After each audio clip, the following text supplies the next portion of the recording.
The figures are in. Manchester United's profits are up, but where is that money going? Sir Jim Ratcliffe's Ineos now have debts over 18 billion. So nothing coming from that side of things as extra investment into Manchester United. The Glazers are off buying IPL cricket clubs for the profit that they made from selling a piece of Manchester United to, obviously, Sir Jim Ratcliffe and Ineos. So Manchester United are on their own. The debts that have been compiled and the debts that are in this football club are because of the very ownership which runs the football club now. So Manchester United's profits are all that we can spend. So it would be a crime, wouldn't it, if we didn't actually spend this on Manchester United to help this football club survive, which has become the cash cow for the big and the rich. And I think we need a little bit back, don't we? Are United going to spend money? Are we going to invest them very profits which somehow Manchester United have made without European football?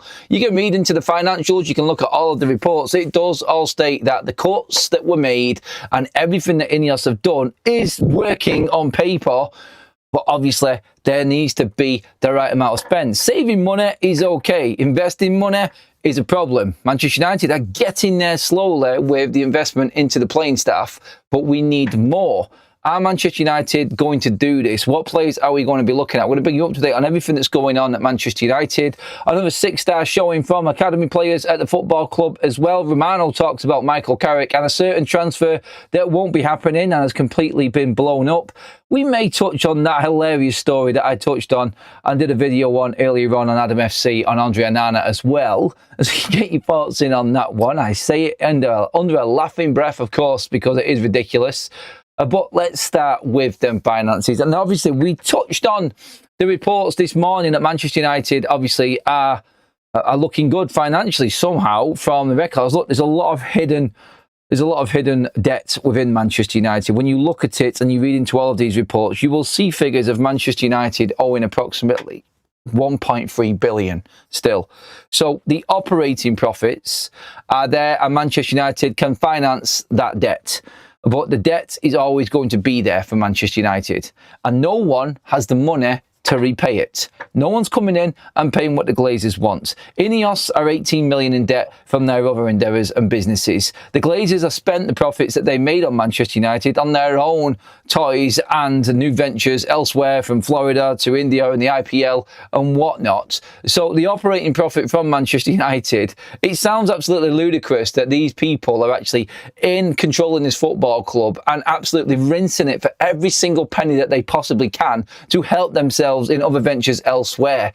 Where are the rules? Where are the regulations, you would ask? But United make money and we know this. And the main point from all of this, forget all of the debt, forget all of the crap from the ownerships that we've got in at Manchester United right now. Manchester United are self-sustainable and we do generate an awful lot of money. Someone's coming now in Ineos and has streamlined it, and it has helped Manchester United hit the black when it comes to the numbers. But the investment from that is worrying because Manchester United do owe a lot out. Without Champions League football, I've said this so many times before and I don't want to sound like that broken record again. I do it. I do like to keep on hammering down on certain things when they're a big point and they are massively important for this football club. I talk about financial fair play. I talk about the ownership. I talk about structures, the academy, massive things that are important, and you will always hear me say it. A Manchester United financial fair play situation and the money that they can spend could be the saviour for this football club.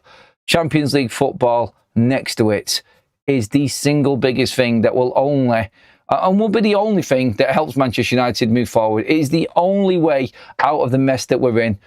In fact, I'm going to be brutally honest right now, we're never going to be out of the mess that we're in. We have to be real with ourselves here.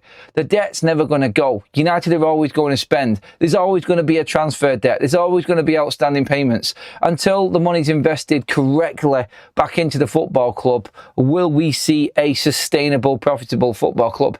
Where do the profits go though? Because every single profit on any football club, forget about the debts, forget about Manchester United and where we are with a 1.3 billion owed, every single club that's running level has to invest that back into the football club. So if you're only going to be servicing debts and paying off debts, then you need to be winning and winning constantly, week in, week out, and competing for the biggest trophies. You need to be bringing in 150 million a season from the Champions League. You need the gate receipts from that competition. You need that 100,000 seater stadium to be packed out every single season. You need it to be generating $1 million a day like the Bernabeu does in Madrid. You need events there. You need everything there.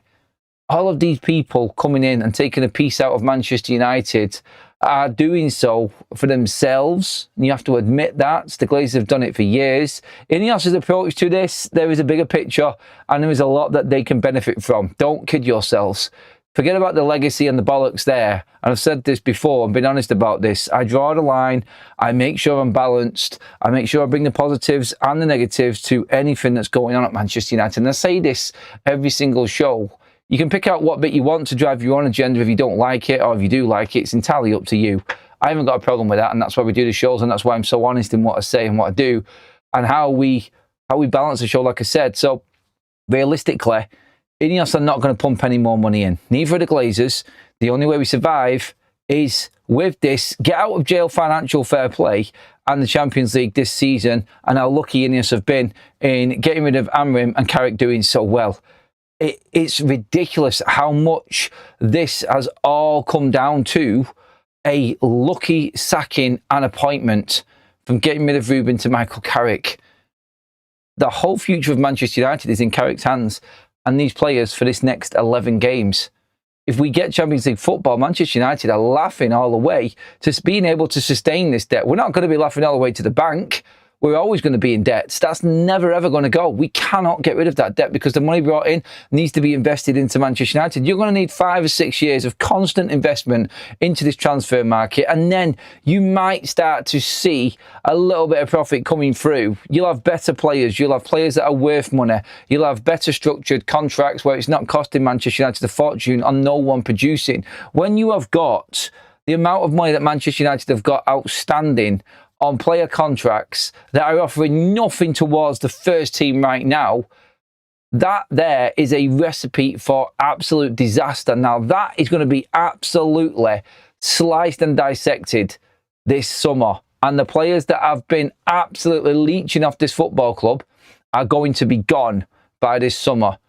And that is where the change needs to happen as well. It needs to be a full-on reset right now. Because we're looking at all of these profits, we're looking at the money coming in, we're looking at what Manchester United are going to have to do. They're going to have to spend beyond their means. They're going to have to do this and bank on Manchester United making constant Champions League football. Otherwise, we're not going to be able to compete and stay in the Champions League. There needs to be a plan to bring the stadium in. Otherwise, the finances that Old Trafford bring are just not going to be enough, even though they're great. And even though we are one of the richest clubs in the world for what we bring in, and the revenues tell you they're everything, without European football, Manchester United's last quarter still brings in I think it was 198 from the previous quarter to 190, and that's football, just Premier League, nothing else. So somehow Manchester United, without European football, have managed to only lose 8 million on revenue. That's because of the cuts. That's because of everything that Ineos have done in streamlining Manchester United. And again, I don't want to make a big thing and look like I'm backing them. I'm just saying that's the reason why, because it's obvious and they're the facts. But that can only take you so far. That's where we are now. And we're literally on the edge now financially. So we need the Champions League money in to invest in the right players. We've talked about the £200 to £300 million spend this summer. They have to go out and spend that. You could say that there isn't any money there to spend. They have to. Every single penny that they save, every single penny that they bring in from transfers and wages saved off players has to be invested into the first team squad. The first part of the stadium build, if they do get to that point, is going to be from outside investment anyway. I think half of it is going to be covered by us and what we pay, and eventually the stadium will pay for itself. Of course it will. If you get it to the point where the Bernabeu is, where you're earning $1 million a day, then that's easy done. That will definitely be comfortable enough for Manchester United to operate there. But I think what we've got now is this one get out of jail card with Carrick coming in and a chance to get in the Champions League, I think, well, way ahead of schedule, by the way, and they didn't expect this. But if we get in, then United are actually in an okay position. I've mentioned how much money's worth, how much money there is in the Champions League. I've mentioned how much Spurs have earned this season in the Champions League. And it's absolutely staggering. And they're only in the league phase right now. 70 million for just playing the league phase is absolutely astronomical. You could easily earn over 100 million in the Champions League. And then the gate receipts on top of that. So somehow Man United are only 8 million down from the previous quarter without European football. Can you imagine Champions League football being on that and the gate receipts to follow with that as well? You see where the numbers are going here. And this is how Manchester United are banking on being sustainable, because with Champions League, the two sponsors will come in as well. You'll have the money back from Adidas, you'll have the sleeve sponsor sorted in a heartbeat, and the training kit sponsor, there'll be people jumping at Manchester United for it because we're back in the big time. The open training sessions, the press conferences that you have to do when you're in a European competition, that you have to be in. Imagine your sponsor being on TV on that at Carrington, the newly redecorated and rebuilt Carrington. All of that, it's easy for Manchester United. The foundation and the structure is there for everyone to see, and we do need to be back in the Champions League to make the most out of it. And that's where we're at financially right now. What we spend it on and who we spend it on, I think that's why we're seeing all of these stories. All of these journalists have done exactly what I've done there and just calculated everything and worked out exactly how much Manchester United can spend with the outgoings and incomings. I feel like this is where we're at right now. And all of a sudden, these prices are being thrown up in the air for certain players. If United have a similar sort of spend to last summer, then we will probably just be about safe. We need to spend more than what we did last summer because we need to be improving this squad. And unfortunately, we are going to be we're not getting rid of players that are not wanted like last summer. Your Garnachos, your Antonys, Sancho, Rashfords, Rasmus, Onana, like all of these players that left last summer, none of them were ever really going to compete and take Man United forward with their own circumstances and situations within Manchester United. That was never going to happen. This summer, you're losing Casemiro, your linchpin, your spine. You're losing the backup in Manuel Ugarte. You're losing Joshua Zirkzee also. Obviously, we're looking likely that we're going to get Harry Maguire signed up right now. Bruno Fernandes' future will be determined off Champions League. So realistically, you're losing key players that are there week in, week out, that are not problem players. Remember the circus that was last season? And remember everyone laughing at Manchester United? The crazy circumstances that were there every single week. Garnacho's not in the squad. Rashford's not in the squad. Anthony stormed off the training ground. All of these stories going on and all of the fallout. That's not there this season. We're just talking about football. There's no animosity. There's no aggro. So realistically now your transfer window is based off football decisions. Quality players, quality scouting, analytics, and everything else that's built into a normal run football club is what this transfer window is. For the first time in years, go back through all of the transfer windows we've just gone through and tell me that there wasn't a debacle, a circus, or absolute craziness within that window about fallouts, issues with certain players. You go back as many years as you want. There's always something there. Always. And now there's not. Now we're actually in a position like Arsenal are. Not in terms of where they're at squad-wise, but in terms of where Arsenal are at in transfer windows and making decisions on players. It's all football-based decisions in terms of how players play and how they can improve and what they can bring in if they find somebody better than the players that are already there at Arsenal. This is where we're at now. And people are not picking up on this. This is the first summer where we've been in this situation. So the money has to be spent bang on because we haven't got a lot of it. And what we have got is going to be based off what is produced on the pitch now, not commercial. Can't survive like that anymore. The Premier League money and the way it's spread, there was no gap. There was a gap before, sorry, and there's no gap now. Other clubs are getting just as much money in and they haven't got the debts. So when you look at a club that's not earning as much revenue but doesn't have as much debts, they could probably spend just as much as United. The name is going to carry you so far. Man United eventually have to be competing again, otherwise we do fall away. And that's the problem that we've got. We need to be in that Champions League, and the players that we bring in have to be in line with that competition and the quality of it. It's as simple as that. I'm going to get into your comments now. Please, everybody, give me your thoughts and give me your thinking behind this window coming up. I've gone through the boring stuff and the finances. You all know where we're at. We've got owners that are riddled with debt. We've got owners that are greedy leeches that have taken everything from the club. So we know that we're stuck. What can we do with what we've got right now is the question that I'm asking everybody right now. Thank you, London, for that gifted membership, and also a renewed membership there from Silverback as well. I love that video, Adam, on Onana. It amused me. Oh, it sent shivers down my spine going back into the archives of what it was like supporting United while Andre Onana was in goal. Honestly, if you haven't watched the video, go and watch it back. I'll pop the link in the description as well before we finish. Oh, sorry, in the live chat before we finish. So you've got it there and you can go and watch it. But yeah, that story was absolutely ludicrous. It really was. But it is just a little reminder of how well we've done in the windows, transfer-wise. And look at what we've got now with Senna Lamens. That was the point of the video.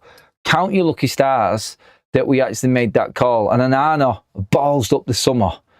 That game of football on that mud bath in Cameroon saved United. It really did, because Ruben, and this was said by The Athletic, was right behind bringing Andre Onana back in. And then he went and got himself injured. And that was it. Oh, thank God he was an absolute clown and an idiot. I don't ever want to see that man's face in anything Manchester United attire or anything ever again.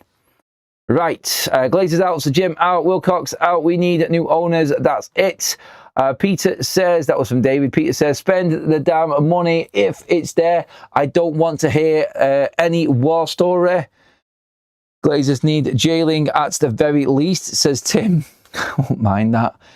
What annoys me is that City are buying all the best players when their stadium was given to them and nothing is being done about their 125 charges.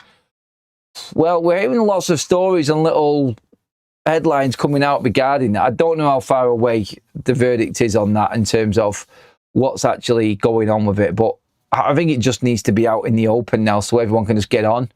Like, seriously, it's boring everybody to death. It's 3 years worth now. 3 years worth of nothing. And if it's going to go on even longer, then we need at least some clarity on why and what's actually happening. Okay, let's get into some more of your thoughts. We'll keep bringing you all the other news as well. From everything else that's going on with Manchester United. We'll move into Romano's quotes on transfers and whatnot in just a moment as well, everyone. What other manager would people actually want if Carrick doesn't get the job? Well, that's the thing. No one's coming out with names. It's like Gary Neville will throw a Diego Simeone out there. It's unrealistic. Tuchel's gone, Ancelotti's gone, Nagelsmann's unsure, Enrique has reservations. There's no one bigger out there right now to take this job. And if he gets top 4, he will get it. I'm convinced of that. In fact, you'll probably think that more after I tell you exactly what Romano said in his latest video as well. So stay tuned for that. That's coming up next. A few more comments to bring up first of all. We have to make some good signings. United spotlight. So Andrew's talking to Carl there saying to survive in the Champions League. Not some. We need to make quite a few. City need to back to the bottom of the league like Rangers, or you're just saying that they need relegating there. And I think we've got to spend money. Our rivals are buying entire teams in 12 months. Well, this is the thing, into when it comes to the summer, the competition for Manchester United is going to be fierce. We're back in the Champions League. We should be, and yes, that is good, all good and well. But there are probably another 4 teams in there with us that are in a better position than us, that have been consistent where we haven't over the last few years. And some players might look at that now and think that that is the best option for them. Some might think that they're starting a new project at Man United and it might appeal. But again, that's going to be down to the negotiating team at Manchester United to go and fight for them players. We said this morning that Elliot Anderson is destined for Manchester City. His mind's already made up. Should we be giving up on Elliot Anderson just because he thinks he should be going to Man City? Romano was saying, and we said it this morning, that everyone at Manchester United loves Elliot Anderson. Everyone within the recruitment team would take him in a heartbeat. So why are we not pushing the boat out and trying to get him? If he's the right player, you spend a bit more. You offer a bit more in wages. You do what you have to do to get the player that's going to keep you competing at the top. And unfortunately, if you want the best, you have to buy the best. We were all too willing before, and I know this was before Ineos' time, we were all too willing to spend nearly 20 million a season in wages on Casemiro and spend about the same in transfer installments. That's what he was costing Manchester United while we were paying him off.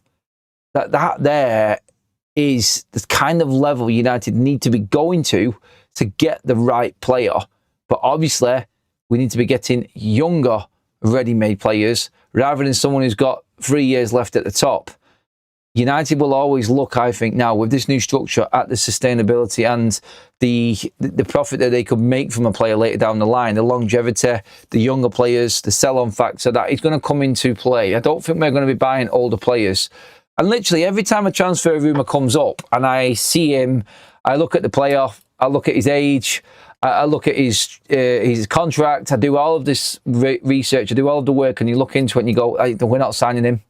Not a chance. Anyone who's over 27 that's got a contract, United are not going to buy. It's not going to happen. Ineos are not working that way. They're not. There's a reason why we're investing so much into the academy and the youth. There's a reason why the players that we are buying are all of a certain age and have a future at the football club. It's so you've got, for one, a team that is ready-made for anyone new coming in. That's because they have longevity, and them transfers that you've brought in have got a few years to mould together and become a team. And then when you bring someone in new, or an academy player comes through, you've got a very cohesive unit there. Manchester United, and the one thing that I did agree with what came out, I can't remember who it was or what part of Ineos it was that said it, but the rebuild every single summer is not sustainable. No, it's definitely not. You're never going to be able to survive if you're having to do a rebuild every single summer. And this is basically what Man United have been doing for the last 10 years. It's a farce. It's a joke.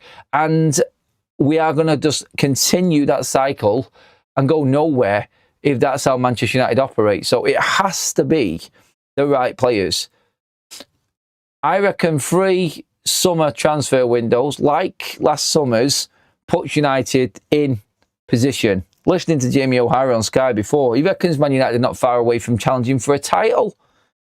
I'd say we're about 6 quality players away from challenging for a title, and they're starting 11 players as well, and because that's what you need. You need players like Arsenal. Eberechi Eze in the wilderness comes in and starts smashing Arsenal into the position that they're in now. All of a sudden, like he was nowhere near. He was a forgotten man. All of a sudden, bang, he's in the team, and there you go. You need 6 more starting 11 players in this squad that you think will be upset if they don't get into that first 11. That's what you're looking at. I don't believe that Manchester United have the squad yet. And if you do bring in that amount of players, and you do get the quality in there, you've got half a chance. It's hard to find that, though, because you're not going to do that in one window. You might get 3 players, and then the rest might be the next level down. That's what I expect to happen in the summer anyway. More comments. Keep them coming in, please. Sean says, are you sure? Sure, Klopp ain't your relative. A great show, by the way. New subscriber. Honestly, I think take it a game at a time and get the Casemiro replacement or a Garte back up. Thank you for that, Sean. Thank you for the subscribe as well, my man. Good to see newcomers in there and getting involved in the chat as well. Make sure that you are making anyone new welcome, everyone who is in here and has been part of the show for a while. Klopp, no, I'm going to have to just swerve that one again. I get it a lot. I also had Carrick the other day as well. No. It's going to keep on coming in. I just have to accept it. We need to make a big statement in this window. We have to be in for the top players. And to do that, we can acquire the signatures. It's going to cost a lot of money, but we need Champions League. We need Champions League year. We need several Champions League year. Cal says, and a few people have commented on that, he says, I just worry we have a big drop-off next season when we're back to 2 or 3 games a week happens to so many teams, and there's no way other side will be as inconsistent as this season. Well, we say that, and you always get inconsistent seasons. They're always there at the moment, these inconsistent ones. It was the same when Liverpool won theirs last season. Everyone was off last season. Everyone's off this season, apparently. But you've still got the best of the best in the European competitions. It's just a competitive league. That's all it is. It's not so much a fall off. It's the fact that everyone can beat everyone. And that's the difference now. 2 games a week. Cal is bang on the money. He's right, because we're going to the Brentfords of this world, the Brightons of this world, having played 2 games. That's difficult. Arsenal, City, Chelsea, Villa, Liverpool, all the other 5, big 5 around us, all struggle with it. It is very, very difficult to sustain the charge in the Premier League when you have got commitments in Europe week in, week out. You need a very, very big squad. That's why I said we need 6 starting 11 players to come in. On to Romano and what he has said. He has been talking about one of them starting 11 players that Man United have been linked with. And that was obviously Mickey van der Ven. We touched on it yesterday. I didn't believe in it. And Romano has completely shut it down in a way. He says, appreciation for a player like Van der Ven is normal. I'm not aware of anything serious from United. The club's focus is on midfielders, and they will invest big in that position. Positive. I think it's possible they sign a defender, but let's see what happens with Maguire, if he stays or leaves. So Romano alluding there to the fact that if Maguire stays, Man United won't go out and buy another defender. Now, obviously, we can all put 2 and 2 together and make 4, can't we, with that? No, it doesn't need Romano to tell us that if Maguire stays, United, with the finances we've got, like we've just discussed, can't afford to go out and buy the best of the best in defence as well as what we need in midfield. We are going to spend big, and the majority of our budget is going on that midfield. Everybody knows this. And as soon as that window opens, I'm fully convinced we are going to be very, very aware, and it's going to be clear which direction Man United are going and who we're going for. Because when we commit, and we've known this from last summer. I think it's going to be more of the same this summer. We're going to hear the noises. We're going to hear that Manchester United have convinced the player that they're the club for him, like Cunha, like Sesko, like Mbumo, and Senna Lamens. We found out that they wanted Man United, and then bang, in come the bids. In comes the pricing with the selling club. That's what's going to happen this summer again. I think it's just going to move faster for United. I think we would have learned a lot from going out and buying Prem-proven players last summer. And I think we are going to be more prepared this summer. We're going to have to be, because like I said, we're moving into the Champions League market. Touch wood that this all does happen. I'm talking like we've already made Champions League, and I know, and I'm sorry, everybody. I don't want to tempt fate or anything like that, but I'm confident. I can't help it. Moving into Champions League territory regarding transfers and Champions League teams bidding for the same players, then you're bringing it down to the mission, and you're bringing it down to the manager, him talking to the players, convincing the players. Now, Ruben did his part in this apparently last summer, and now Michael Carrick. I have got no issue with Michael Carrick convincing any player to come to Manchester United. He's already impressed the best. He's already impressed the likes of Cristiano Ronaldo. Obviously, the best of the best at United. And I'm sure Michael Carrick has respect all around the world in football. And if there's someone who thinks that he can join this Man United project under Michael Carrick, I mean, Carrick's not going to have to do much. I think he will just step in and say what's necessary and get this job done easily. I do think it's going to be quite easy for Michael Carrick, this bit. I think he's a great communicator and a talker, and convincing players, if he has got that job to do, I think he'll do it well. So no Mickey van der Ven. Nothing more today on the other targets we spoke about last night. So nothing on Tonali, nothing on Anthony Gordon. We spoke about the contract renewals, obviously, which are going to be big. Sammy Luckhurst has said that Man United haven't even started talks with Kobbie Mainoo. One of the fellow journalists that he sits next to every single game and in the press conferences has said otherwise. So take your pick from the journalist on who you really trust and believe in and go with that. But we do know that Man United are going to offer Kobbie Mainoo a contract because he is playing week in, week out. and this is the blueprint for Ineos to renew contracts. And he's on 20 grand a week. So he needs a new one because someone will give him big money, someone will take him away, and we cannot afford to lose another midfielder. It's as simple as that. So it doesn't matter what Lucas says. What matters are the facts. Kobe will get a new deal. He has to. Otherwise, United are in trouble because we cannot replace 3 midfielders. We cannot replace our entire central midfield in one window. You need someone there who knows what's going on and has played under Carrick. You cannot bring 3 new players in. Impossible to be successful if that is the case. So, no, I do think that Manchester United have their eyes on definite targets. We will see how the season develops and how Manchester United go with bringing them in. I do think, genuinely, if you're going to ask me right now, and I'm going to ask the same question to the chat, actually. Let's bring you in on this. Who do you think is a realistic target in central midfield? Forget all of the other positions. Let's concentrate on midfield. Who do you think is realistic? Not who you want to get, not who you think we're going to get. Who do you think is gettable this transfer window for Manchester United? After everything that we've spoken about, all of the stories, the other teams in for the players, who are you going for? Who do you think is the realistic ones? Compost Smith says, look at Newcastle. They don't look anywhere near the same team with Europe. They spent 250 million last year. Season before last as well, Compost Smith. They did exactly the same. They have been good without European football in the Premier League. With European football, the fall-off is clear. United are 12 points clear of them. So that should tell you straight away the difference with European football and no European football. Pretty much like Carl said in the comments, and the worry that we are going to have a bit of a drop-off because of the double game weeks. It is probably going to be there.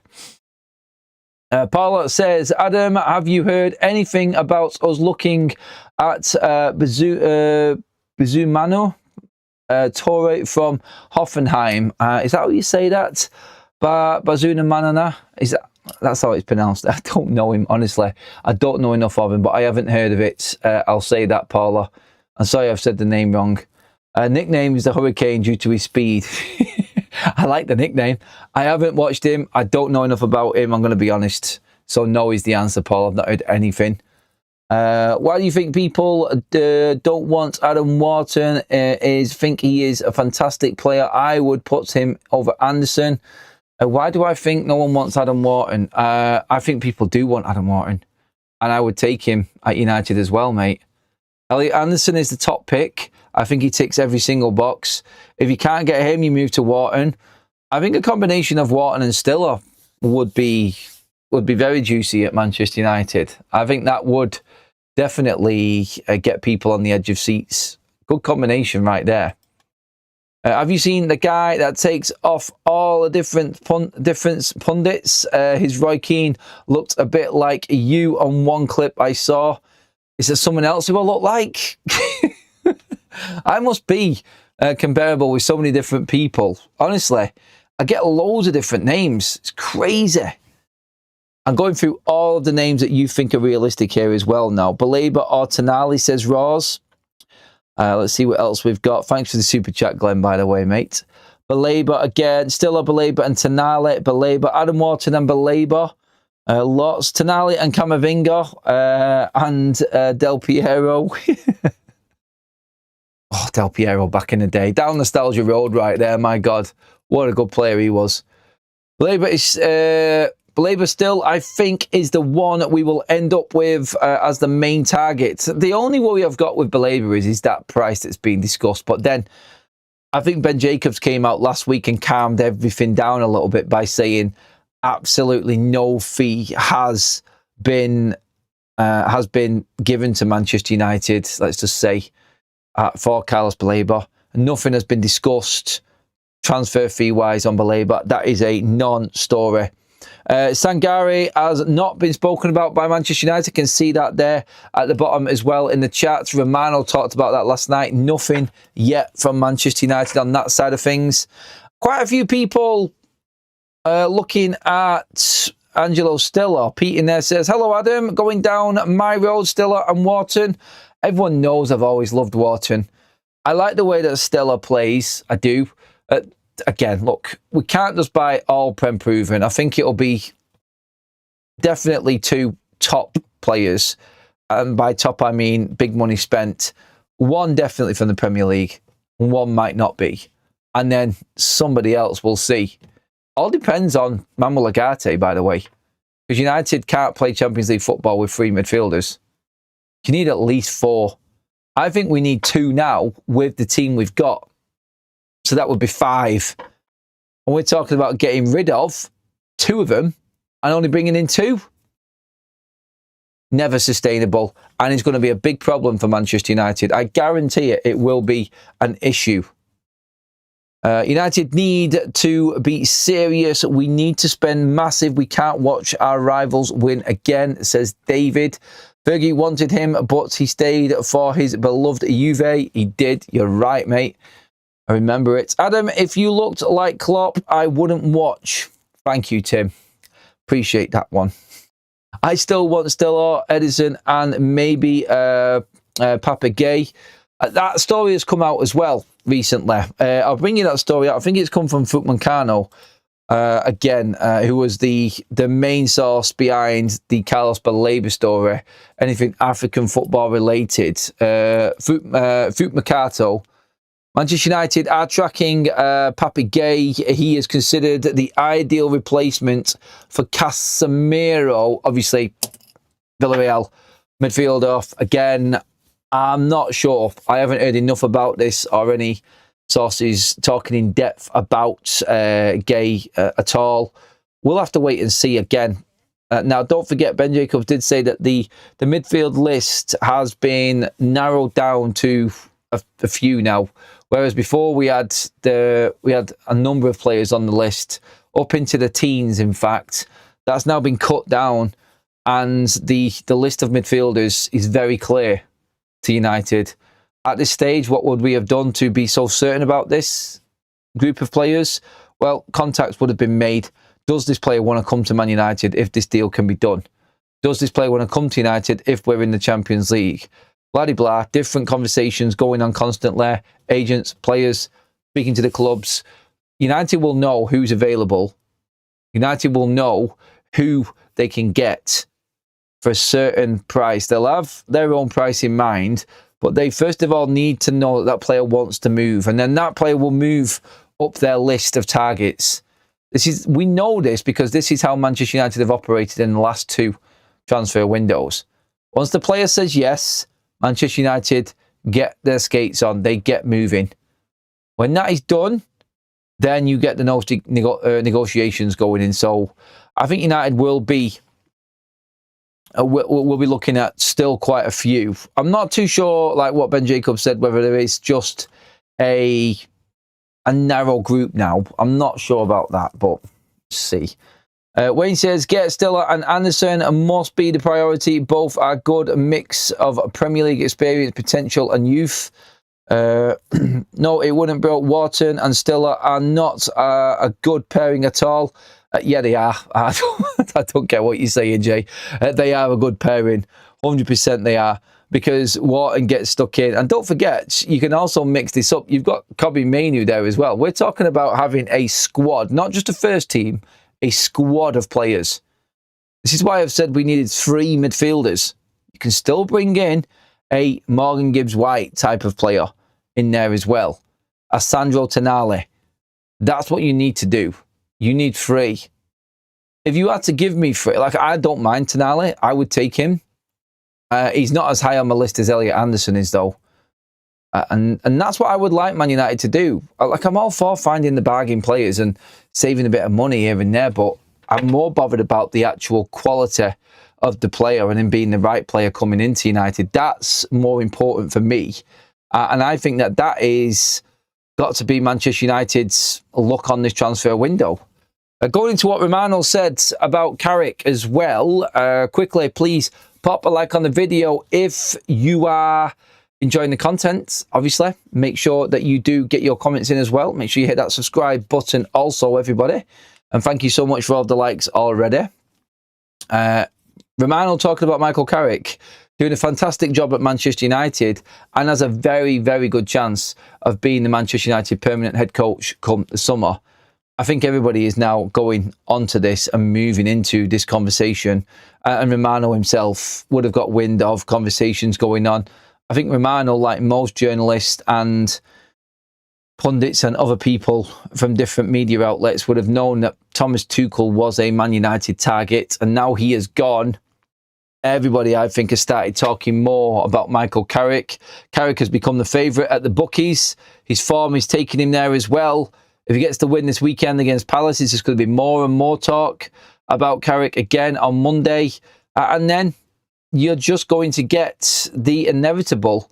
Everyone else will start dropping away because they know what's coming. And word will get out that Manchester United have pretty much made their decision already. Behind the scenes, we won't know, but I think that that's what will happen. I just don't think that they believe in anyone else that's available out there. Super chat in from Ross there as well. Thank you very much, mate. Any of the players have a buyout like Cunha, or are most negotiations going to drag like the Mbumo talks did? I would go Mbumo, but then again, it depends what Man United want to offer. You could be dealing with hard ballers like Brighton and Brentford again in the summer, and that would drag out a little bit. I don't know of any clauses. I think I said this morning, actually, Rose, that the clauses we'll probably find out about when the window opens. You'll start to learn more about the potential transfers that could happen. And obviously, if any clauses are within them players, we will know about quite quickly. I want Ineos to go get the lemons of midfield. Someone cheap and unknown, but perfect in every way. Not easy. Not easy at all. It depends what Man United are scouting. Man United might have already got their ideal player lined up. We don't know. There could be a gem coming out from the pack somewhere. We just have to wait, unfortunately. It's painful because we're watching this team now and we already know, even though we're doing well, that this team cannot do it again next season without more investment and more of a solid depth of squad. And we're talking quality and depth, not Agate, not Xerxes, not Tyrell Malacia. That's just not good enough for Man United next season. They don't want to use them players. They need at least 3 quality players to replace the ones that we're getting rid of, and then another 3 on top of that are also going to be fighting for them first team places, because it's easy to put Agate, Malacia and Xerxes on the bench at the moment. It's probably easy to put Mason Mount on the bench at the moment. You need that all over the pitch. That's where we're at right now. There's no question about the goalkeeper. Centre-back partnerships, I don't think anyone's even arguing that point at the moment. You're looking at the forwards, say no more. Sesko can't get on the pitch. Midfield's where you've got the problem. And that shouts out investment every day of the week. And that's what United are going to have to do. Get a few more of your comments in, everyone. We will spend big in the summer. Sancho, Casemiro, Højlund, all this savings coming, plus normal spend. Yep, you would look at it that way, but it isn't as simple as that. Of course, you've got to bring players in. And if you are going for big players, like we've just said, and you're competing with other teams that want Champions League players, you might have to spend more on wages to get these players in. And let's not forget, all of the other players in Manchester United's squad, aside from the players that you just mentioned there, and a few others, will all be on 25% more on their salaries week in, week out, because they're in the Champions League. So the wage bill will go up automatically by 25% anyway. So United need to get rid of the crap, and they need to bring in the right players. Thankfully, there are players that are out of contracts that cannot affect Manchester United. Honestly, like Tyrell Malacia and Jadon Sancho, on their own, my God, like over 300 grand a week in wages. Right there, you could easily bring in an Elliot Anderson for what it is that it's costing Man United in wages there. It's ridiculous, but that's how we've allowed this club to get. That's how far we've dropped, and the finances and the desperate things that we've had to do to cut corners and keep Manchester United in in the black financially, there for everyone to see because of how the club has been run over the last 20 years. It's caught up with us now, and we're now desperate for Champions League football to survive. It didn't used to be like that, but now it is. And that's our show this evening, everybody. We are pretty much up to date with everything. I'll be back again first thing in the morning with all of your updates. I was going to talk about the academy. I might talk more about them in the morning when it's a different subject. Don't want to ruin that conversation with finances and debts and transfers. So we might bring that into tomorrow morning's show along with everything else that happens. I'll keep you completely up to date. As always, make sure you hit that subscribe button. Pop a like on the video, everybody, as well, while you're in there. And, of course, make sure you get your comments in. I'll let you go now. Enjoy your evening. I don't know if there's going to be any fireworks in that Benfica-Real Madrid game, but I'm sure we'll